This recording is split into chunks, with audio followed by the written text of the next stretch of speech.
Hey everybody, this is Steven from PopCultureMaven.com, and we're back with this week's new comic book reviews, which is a pretty big week. A lot of new number ones. Excuse me.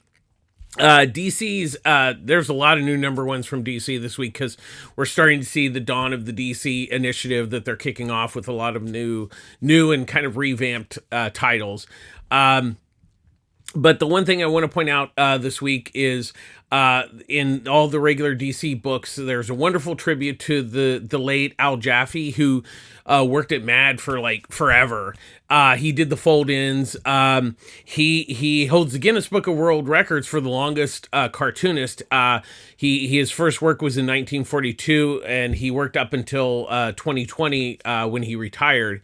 And he passed away recently, and it was really he was kind of the last of the great of the original like Mad, the usual gang of idiots, and it was really nice. It was a really beautiful tribute to him, and it really is a great loss. But I believe he was 102 or 3, so that's a heck of a good run.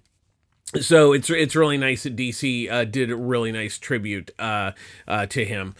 So let's get with the books because we got a lot of books this week. Oh, but real quick, I want to point out that one of our viewers kind of noticed some of the books, specifically Puma Blues.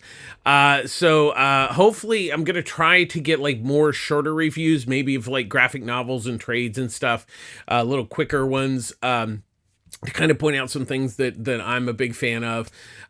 So hopefully maybe we'll try to get those down in the future. It's just hard, when you have a regular 9-to-5 job trying to get all, juggle everything. But anyways, let's get to this week's books. First up, we have Batman, the Brave and the Bold, number 1. So there's 4 stories. There's Batman story by Tom King, writing, and with Mitch Gerards doing the artwork. There's a Stormwatch story, written by Ed Brisson with artwork by Jeff Spokes. There's a Superman story written by Christopher Cantwell and artwork by Javier Rodriguez. And then there's a Batman Black and White story written and drawn by Dan Mora. So we'll kind of break down each one. So the Batman is story's called The Winning Card, and it's the Joker. He doesn't really kidnap this girl, but he finds this girl who has lost when she was going home, and he kind of befriends her, and she doesn't really know who he is. It's very much in the vein of King's and Gerard's Batman One Bad Day Riddler. It's really a dark story. And it really is. It has a lot of mood to it. It's definitely on the darker side, which is a bit unusual, but I do like it. I think that sometimes, hopefully what is going to be the norm with Batman the Brave and the Bold is maybe more stories are a little like outside, well, they're outside continuity for sure, but kind of, not so much mainstream as much, or something that, is kind of a different idea. I did like this story, but like I said, it's pretty dark and kind of very gritty. Of course, Gerard's artwork really adds to that. The Stormwatch, Down with the King, basically is kind of being set up as, they're kind of the best way to describe it is kind of like they're a Suicide Squad, with Dr. Bones, running it. But then there's, kind of the darker, government type thing that oversees them. But basically they go on missions that, once again are not, they're a little bit off the grid but trying to do that kind of stuff. The story was good. Brisson's story is good. It's a good start for, first part. I like Spoke's artwork. It was actually really nice. The big surprise for me was the Superman Order of the Black Lamp story, written by Cantwell. And basically what it is now that Lois is temporary editor-in-chief, that continuity is from the current Superman action storyline, and she needs to get more readers, because sales are down and stuff like that, because newspapers aren't read like they used to be. So her and Clark get this idea, or he gets the idea of having Superman be go on special assignment, not just Clark Kent, but it's a story written by Superman. So that's really the setup here.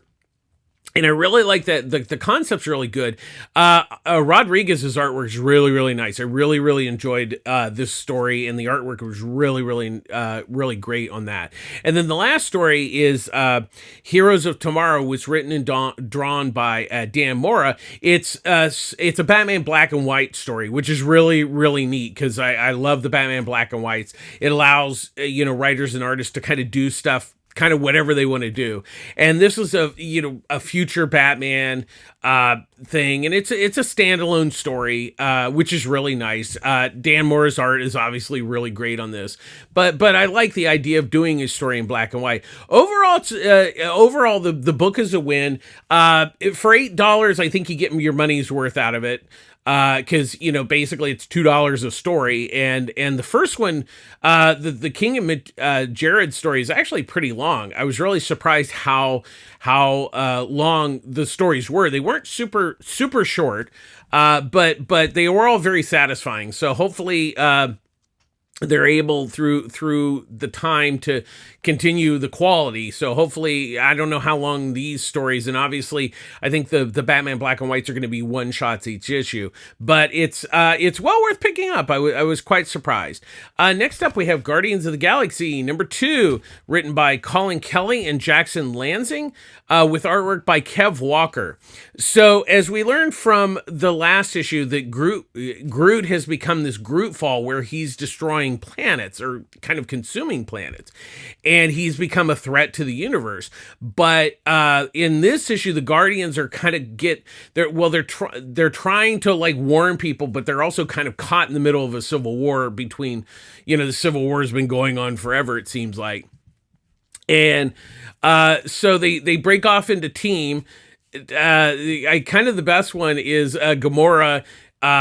Basically, when they go to their side, the Civil War group, they kind of like, well, maybe we should like have a heist at the same time. So it kind of gets back to, being the ragtag, kind of out there bounty hunters sort of thing.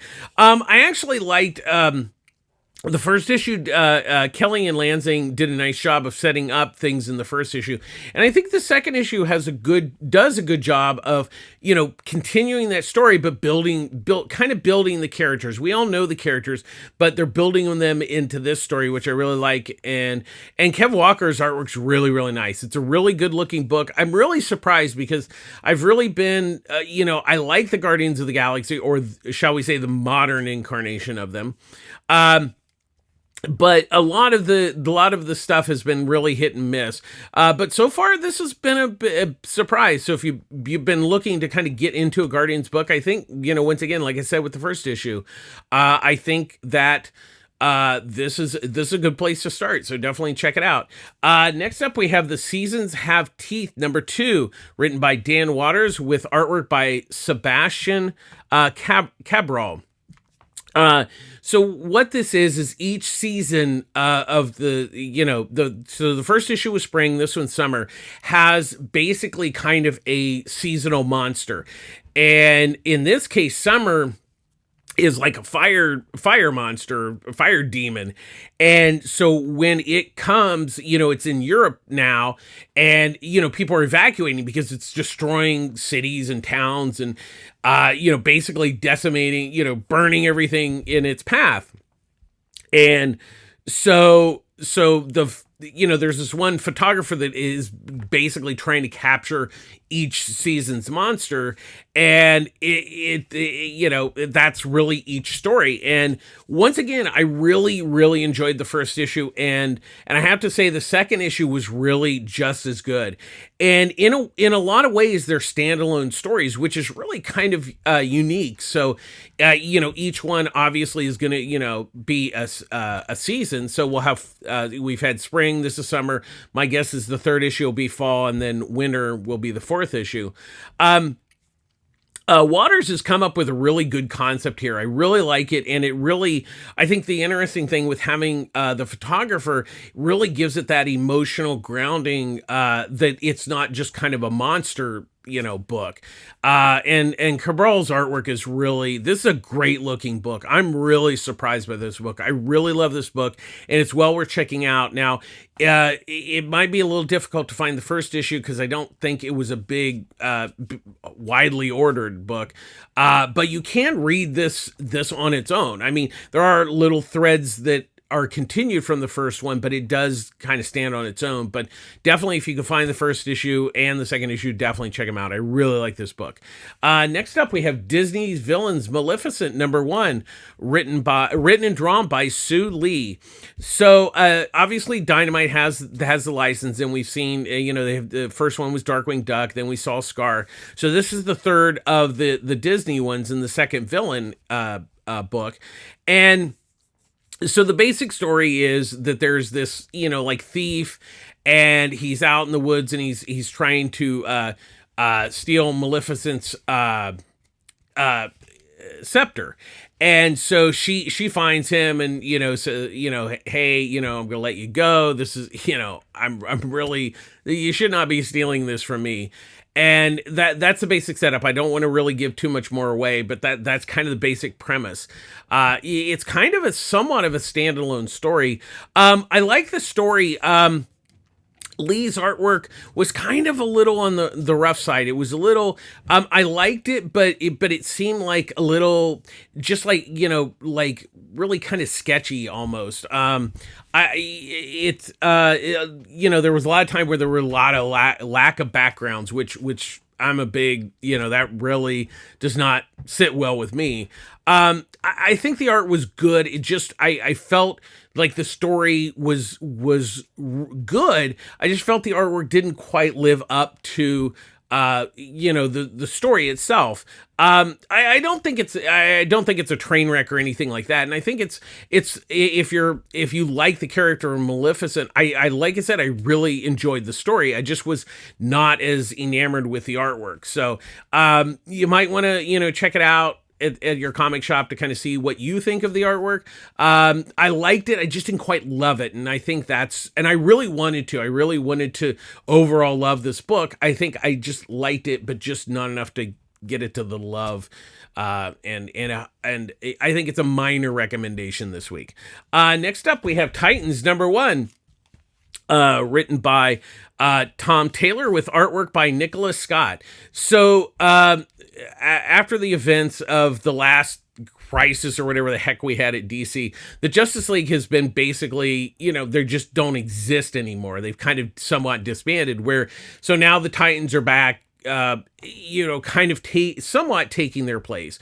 And so it starts off in a way. So you have two things going. You have the setup of them, coming together as a team, and we also have a bit of a, kind of a quote unquote murder mystery at the beginning of the book. And this is a little bit of a spoiler, but since it's at the beginning of the book, it's not, too much that Wally West has been shot.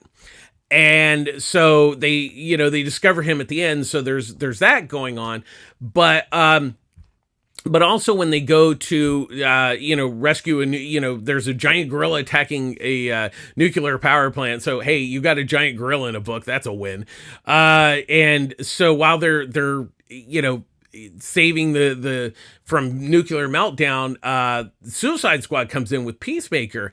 And so, they try to convince them, hey, you want to work for the, America, blah, blah, blah. And the Titans turn it down. They we want to be like the Justice League and not be beholden to any government. So that's the basic setup that Taylor's doing here.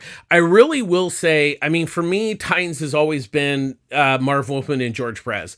As far as modern versions, from Bronze up. And I really have to applaud Taylor that he really infuses that spirit of that particular creative team into this book. It really has, because basically it's pretty much the same team from that era. Obviously they're slightly different now, but he really somewhat captures that feel of what they did. And I really like Nicholas Scott's artwork. She was one of the artists on the Wonder Woman Rebirth. I've really enjoyed her artwork, and she's a really good pick for this book, because a lot of it is the subtle emotions in the facial expressions, and she's really good at that. I mean, and of course, when you get to the big gorilla, attacking the nuclear power plant, she's able to really balance both of those. She can do the big, superheroic stuff, but really, what once again, it hinges on it being about the characters, and she does that really well. So I'm a really big fan of Tom Taylor. I love you all know I love his Nightwing. Definitely pick up Titans. I was really, really impressed by this book, and it's a solid start to this. Next up, we have Fantastic Four number 7, or Legacy number 700, written by Ryan North, with artwork by Iban Coelho. So with this setup, the first 6 issues were setting up to kind of get to this point. So there was an attack from the Negative Zone in the first issue, and so Reed basically sent the Baxter Building with the kids into a time. They shot him into space, but the Baxter Building will come back in 1 year to the same spot. That was a way to get rid of the monsters from the Negative Zone and to save the kids and save New York, because they couldn't defeat them. So that's how Reed, that's a setup to this. So the first 6 issues was kind of getting the band back together, basically, is reuniting them as a family, because they had kind of somewhat separated. So that's really the setup. And so what this issue is one of the kids is Dr. Doom's daughter. And so he's kind of pissed at this point. It's like, wait, you took my daughter away from a year? I hate you. I'm going to kill you. And so what this issue really is him basically time traveling to try to change what Reed has done. And Reed, kind of tells him, hey, you could really mess up. You could kill them. And Dr. Doom's like, I'm smarter than you. I know what to do. And so I really don't want to give any more away, but I really have to say this issue was well worth the wait. And I think it was really smart of North to wait and bring Dr. Doom in and really have him be there for a really good reason, instead of just like, oh, I hate the Fantastic Four, which is usually the case.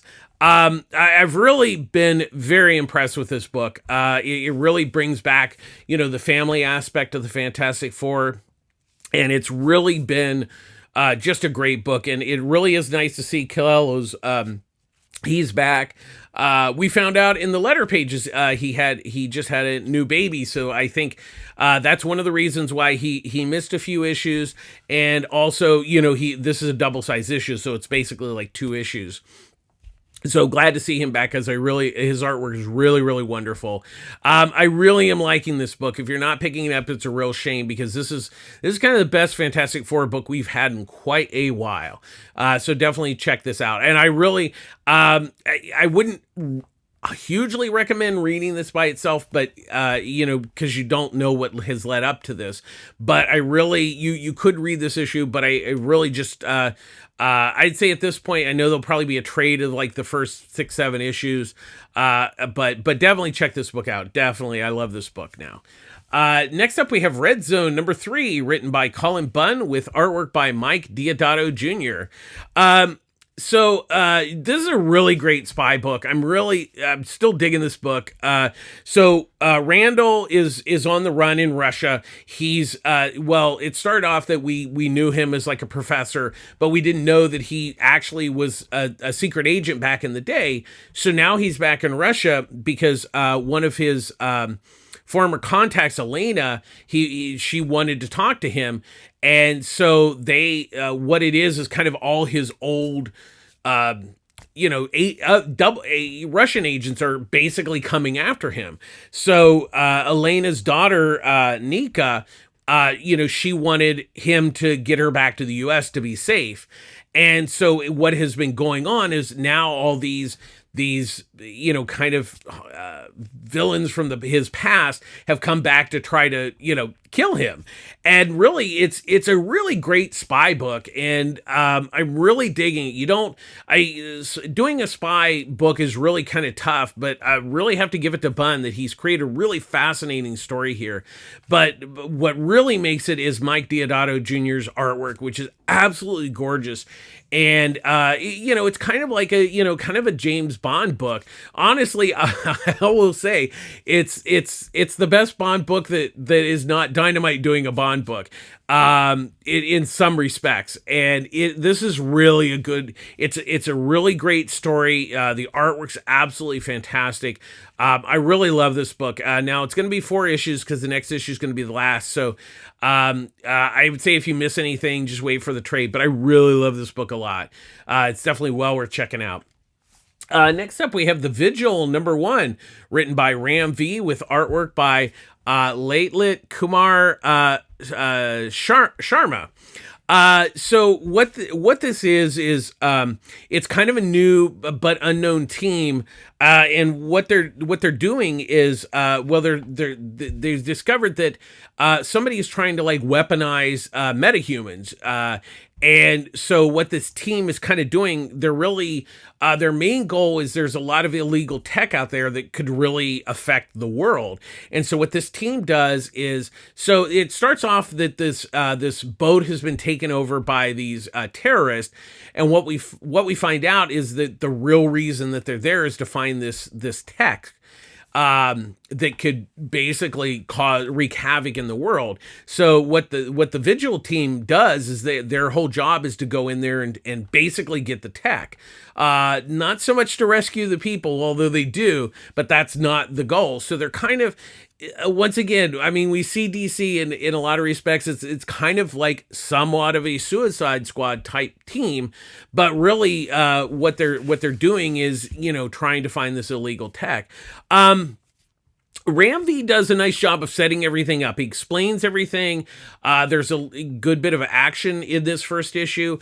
He does a great job of balancing, getting the story, giving you story, but, explaining everything with the exposition. And he really does a nice balance, which he's really good at. I'm really a big fan of his writing.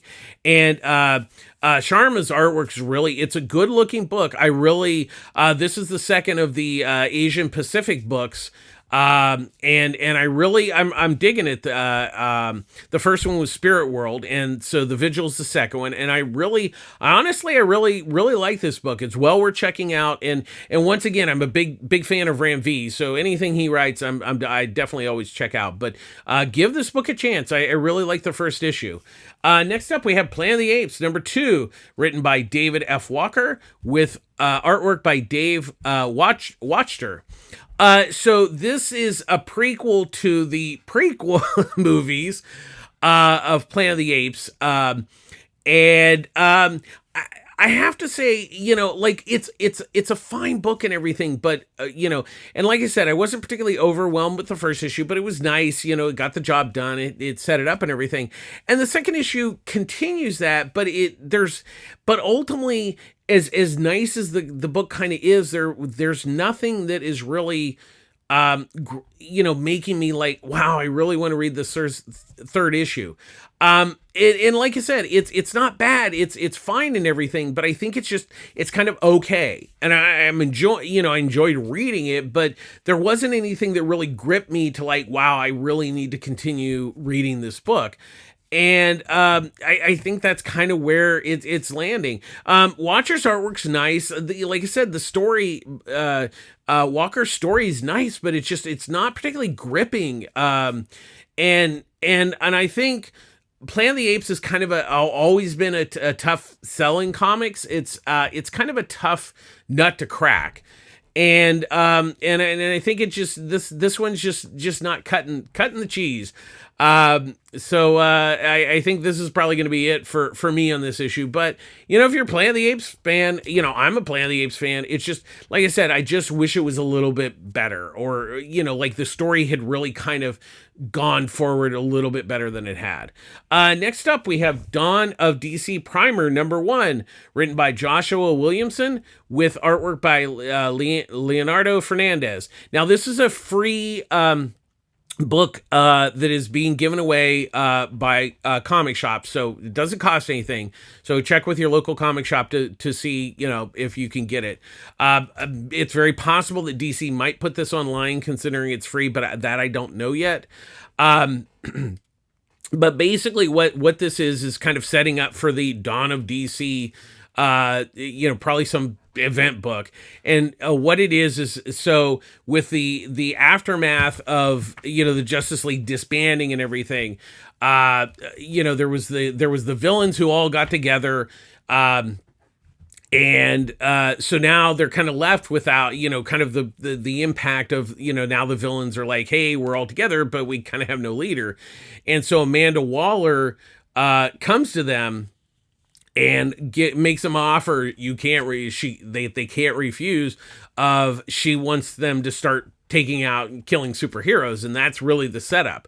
Like I said, it's a setup and everything. The artwork by Fernandez was kind of okay. It was a little on the rough side for me. But hey, once again, this is free and it's kind of a primer. You might as well pick it up anyways. And then there's like preview, kind of not previews, but pages of like, a lot of the Dawn of DC books and trades and stuff. I mean, hey, look, it's free, so you might as well pick it up. I just, like I said, I was a little disappointed in the artwork, but the story by Williamson was okay. But like I said, it's free. Next up, we have the Avengers #1, written by Jed MacKay with artwork by C.F. Villa. So this is kind of a reboot of the Avengers. So Captain Marvel's running the team. So she has Thor, Iron Man, Vision, Black Panther, and Scarlet Witch. And really, what MacKay does is I kind of set it up where she goes and visits each one. Hey, I want you to be in the Avengers, blah, blah, blah. And Captain America, Falcon Captain America, is also on the team. And so basically she goes and makes the pitch, hey, I want you because of this and this, and she kind of puts her team together. And it's really a setup issue. I mean, it's fine and everything, but it's really a setup. There's not a lot of there's kind of like, they get together, they're battling a villain, in this first issue. But really, it's going to be a question of where he takes it in the second issue. This is pure exposition, all set up. The artwork by Villa is nice. It's a good looking book and everything. I think it's just too early to tell where it's going to land because once again, it's this issue's pure exposition. So, I liked what I read here. It was fine. It didn't blow me away by any stretch of the imagination, but it was okay for what it was. We'll see where the second issue really lands on this book. Next up, we have Arcade Kings, written and drawn by Dylan Burnett. So what this is, so there's a mysterious new face in town, Joe. And so it kind of starts off with in like a flashback of these two kids at a wrestling match and everything. So they're watching. So obviously, I think one of the kids is Joe, but. So what it is there's this kid, Rico, who's heading home. He's got an arcade stick, and these thugs come, they beat him. They want to beat him up and steal his money, and so Joe basically saves him. And, Joe says, hey, I'm new in town. Like, first let's get you a hospital, but, can I stay with you? And, what it is Rico's, family owns this arcade, so Joe hangs out at the arcade. So one of the things that happened during the assault is Rico's controller got destroyed. So Joe basically plays like a Street Fighter type game, and whoever loses has to give money so they can help, Rico buy a new controller. And so this goes on, and then like the mysterious villain behind the scenes sends his goons to beat up Joe, and Joe beats him, but he also, decide, hey, I can't stay here because bad things, follow me, and I don't want them to affect you guys. So that's really the setup here. I really, first of all, if if you're a video game fan, this is definitely going to be in your wheelhouse.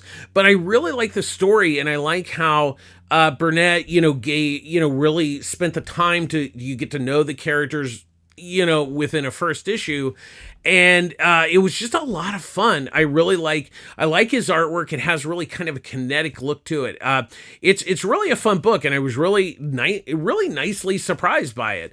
It was just a lot of fun, and he sets up everything really well, and I think there's a good reason to come back for a second issue. So definitely check that out this week. Next up, we have Predator #3, written by Ed Brisson, with pencils by Nitho Diaz and inks by Berlandino Bravo. So this continues the story of all, these people from Earth from different time periods have been sent to this planet. Yeah, so basically it's kind of a similar principle to the film Predators, where they were all transported there. And so really what we've kind of, there's a Theta is basically a predator hunter. She has one of their ships, and she's been hunting them, and so this led her to this particular planet. So now she's gotten she's rescued these other people, but she got her arm blown off within the battle. But so the question kind of comes down to, the other people are like, hey, she's been hunting them, what's the plan now? And so that's really, kind of the setup here. Once again, it's a Predator story. I mean, I don't expect the world from it.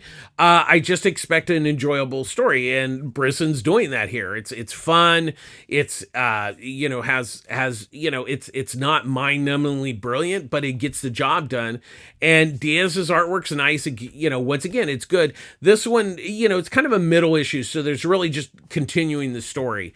But I'm liking it, and I'm a Predator fan, and it's Brisson's doing the right thing with this. He's not trying to reinvent the wheel here. He's doing a Predator story, and so that's what you expect, and that's what you get. So that's so next up we have Dark Spaces, Good Deeds #1, written by Chi Grayson, with artwork by Kelsey Ramsday. So this is apparently an anthology that's overseen by Scott Snyder, and so what this is there's Rebecca and her daughter Cheyenne, who go to Florida. They buy this diner, and they kind of redo it, and this town is having their upcoming Founders Day.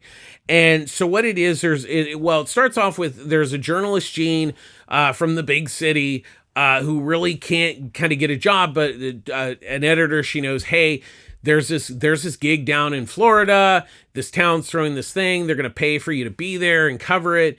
And so, but we also kind of learn that there's some sort of supernatural element to this town, and it's kind of coming to fruition with the Founders Day celebration. So really that's kind of the setup there. It was intriguing enough. Grayson does a nice job of kind of giving exposition, but not revealing too much.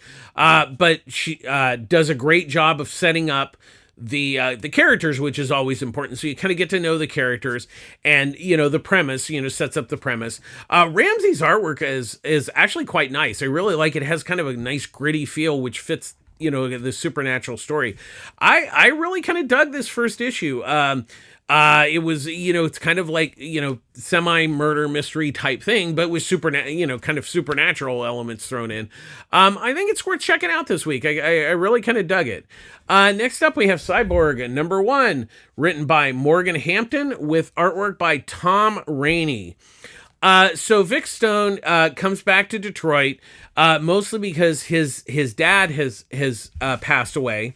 So he's kind of back for that, and so while he's there, he discovers, his assistant.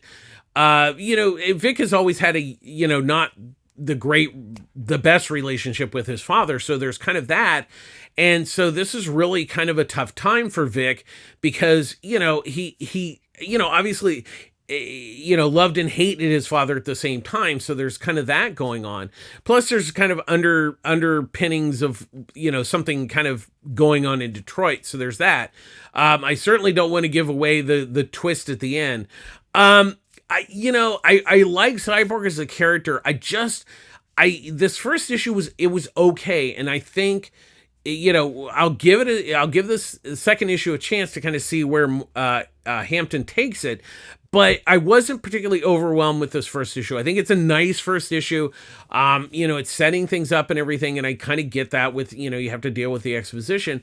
But there wasn't a lot of compelling story there for me. I don't. Once again, I don't think it's bad. Rainey's artwork is nice. It's good. It does a nice job. I wasn't sold on the story yet. I think there's some good ideas.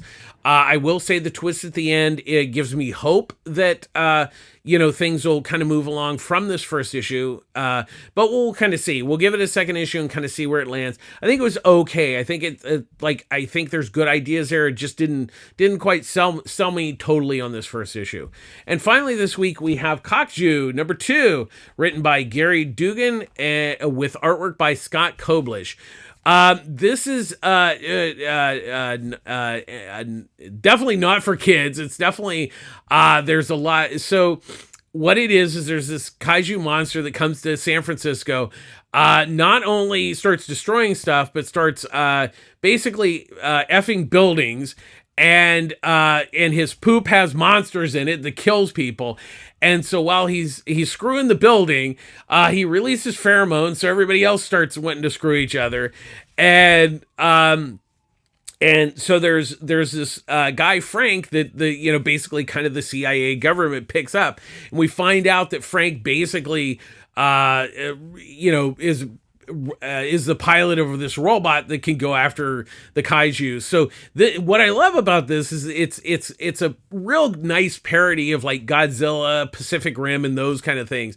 I mean, we've seen a lot of kaiju books lately, and I love the fact that Dugan and Koblish are just having a blast and just kind of going off the rails. And that's what is really charming about this book, is that's totally off the rails, but in a totally good way. It's really funny. I like the fact that it's, got a really nice dark sense of humor.